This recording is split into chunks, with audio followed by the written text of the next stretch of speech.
So what else I want to talk about here? I had a comment about starting a business, and this is tips, and this is good for these guys in the chat too. Guys in the chat can chime in on this. I wrote down a few things, like if I was going to tell somebody any tips or tricks about starting a business or what to do when you first start a business. I had a few things that I wrote down. And one of the things that I wrote down that I think is so simple, really, it's have a financial plan in mind, or make sure, and this is a red flag. I think this is a big red flag.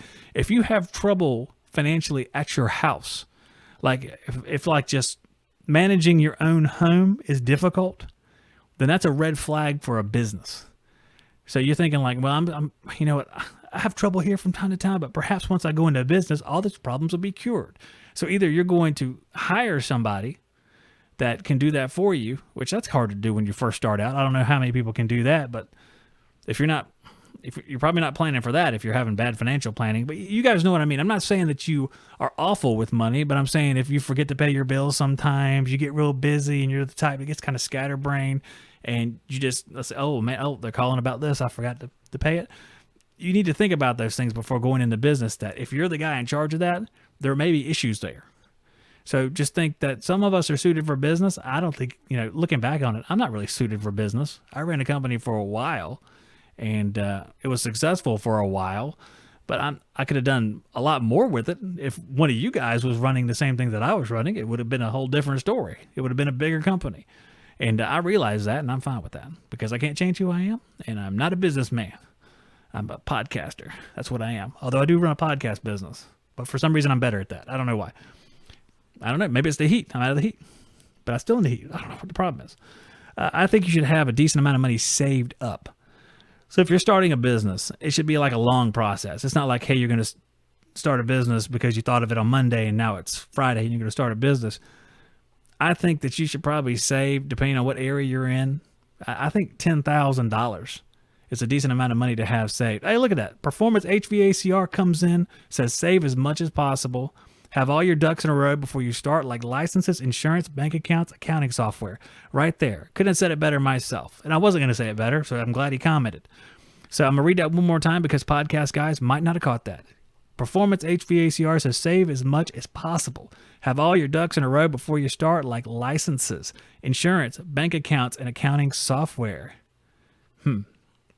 Blue Air says, if you get emails about your credit cards being past due, it may be a no. It's like you might be a redneck thing. You might not be a business owner if you always pay your credit cards a month late.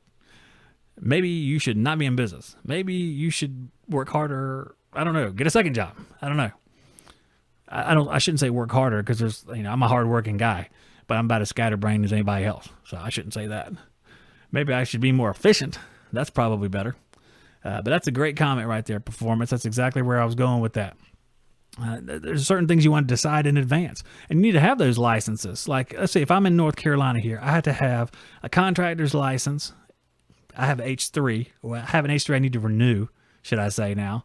I have an H3 license. You have to have your EPA. Now, if I have those two things, I think I'm pretty much squared away for residential HVAC as far as licensure.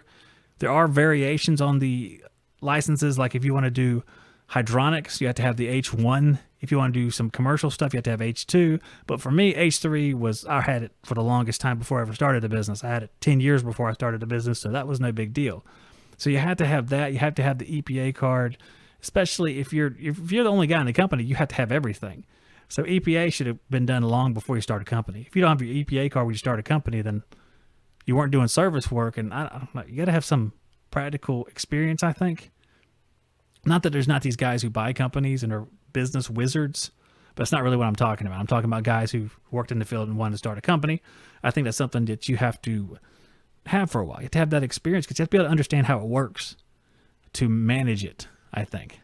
And people that you're managing eventually will want to know that you know how it works and you can empathize, because I think it's a better leader, someone who has been where you are now. You can follow someone like that a lot faster than someone who just flies in on their jet, gets into their Tesla, and then drives out to the job in a suit.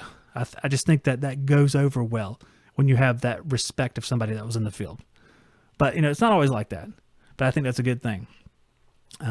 if you're going to sell equipment, which I think most people are, you want to know that long in advance, what you want to get. You want to form relationships with the people that you're going to purchase from. You need to have credit at a few different supply houses. I think 3 is probably a good number to have credit with, because, all right, if you have it at 1 and something happens there, whether it's they change equipment and you have to go somewhere else to get the equipment that you like, they don't carry certain things.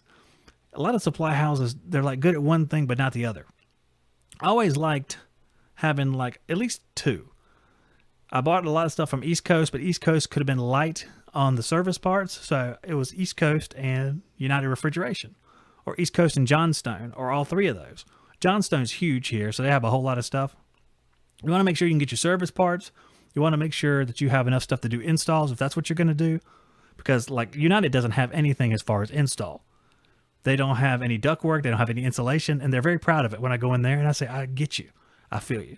So I have to go down, either go to Carrier Southeast, or we go to Johnstone, because all this stuff's on the same street here. You got to have a couple at least. I think 3 is good, because when crap hits the fan at your equipment supplier and you have to go sell a different piece of equipment, the other place you're buying from that has a strong point, maybe service parts or something like that, they probably don't have the equipment that you want. And that would be the case. United sells, see, Arco Air here and Thermal Zone. And there's no homeowner on earth that has ever said, you know what, I'm really fired up about those Thermal Zone pieces of equipment. No one's ever said that, ever, unless they're talking about like a brand of cooler or something like that. No one's ever said, you know what, I like Arco Air. Arco Air is great, but no one says that, ever. Ever. I don't think. There's probably one guy out there. I don't know. Let's see. I have written, talk about the ramifications of owning a business with your spouse. Now, some of that is going to be that hopefully you communicate with people that own businesses.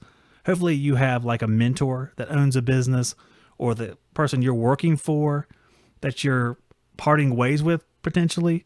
Hopefully they know about it and it's an affable parting of ways, and they've been somewhat of a mentor to you, like Tersh Blissett. That's somebody that I wanted to bring in here in the next little bit. I like talking to Tersh.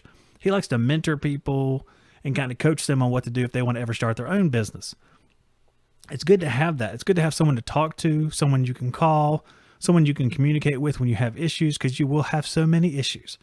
And your spouse is going to hate your guts if you're not properly prepared on the amount of time that you're going to be away from her. Far, far away, potentially into all hours of the night. It's going to be a struggle. It's going to be all-nighters as you're a service tech, especially the one-man people. They're going to call you out.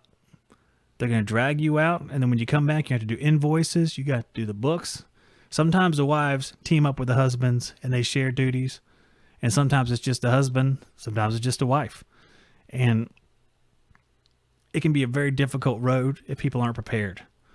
Because I don't think just the people that go into business are prepared, because they don't realize what all they have to do and what all they have to keep track of if they really want to run it well.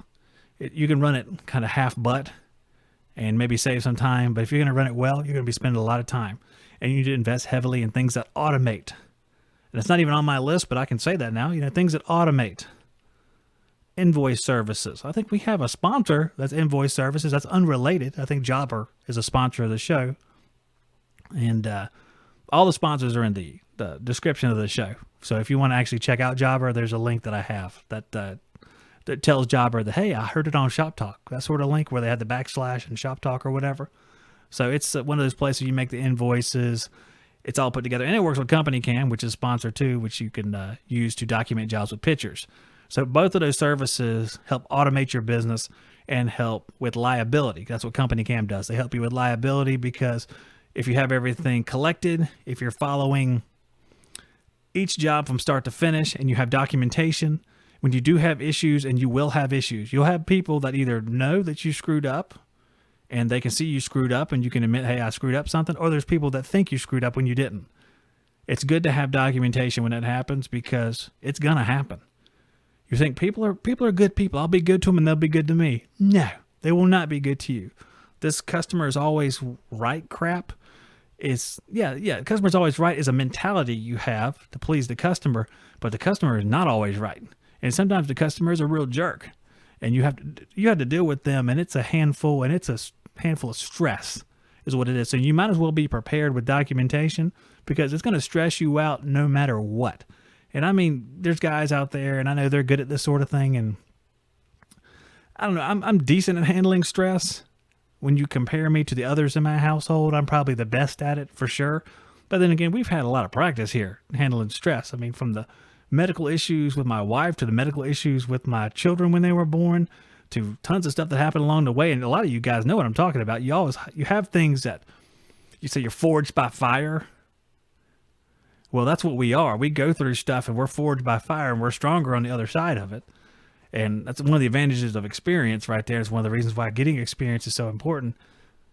But dealing with stress is the only way to get better at dealing with stress. You have to face it and overcome it. That's the thing. We're going through that right now with my son. He's having a lot of stress. So it's one of the things there. It's one of the reasons why I called him an idiot, because he tries to make stupid decisions because he's stressed out. But that's fine. It's okay. Let me see if I have anything else here. I don't want to go too long on this because I feel like it's going pretty long already. But this is a subject a lot of the guys, they're always interested in. In fact, we can pick up on this again at a different time and do a few more of these. But I think I've already said, plan on a lot of long days and long nights. Kind of, went over that. You're going to be out late. You're going to be up early. There's no way around that. Unless you just don't want to make money, there's no way around that. So I'll go to the last one. I'll skip the PM contract one because that's such a big one. Maybe I'll get somebody to come in here talk with me about it. Building up PM contracts as a way to build the value of your business, both for selling your business if you want to, and for just having that leveling factor in your income. You have peaks and troughs, and because it's a seasonal business, especially in certain parts of the nation. So it's good to flatten that out with some PM stuff, but we'll actually separate that out of the conversation. We'll talk about that at a different time. The final one I'll mention is know your scope of work. Know what you're going to work on before you get started. If you're a residential HVAC company that wants to do change outs and service calls, know that's what you want. Know that's what you want to do and plan for that. You can't switch things up constantly because your business has to be outfitted to deal with a certain scope of work. The tools you buy, the people you hire, all the stuff is built around doing a certain scope of work. So if you change it or get mistaken and have to switch it, there's potential inefficiencies there. There's potential loss of revenue because you have to purchase something, or you purchase something that's a waste. You don't want that. Like saying, I'm going to do no refrigeration. And then you decide you're going to do refrigeration. Now you got to buy a bunch of refrigeration stuff. Now you have 17 different bottles of refrigerant to carry around instead of just the one you top off all systems with, 407C. That's a joke. All right. That's a joke. No one do that any more than you already have. If you want to watch more videos just like this one, click on this playlist right here.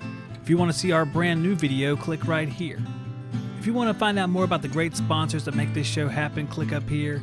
And to join our email list where I notify you when we're going live, click right here.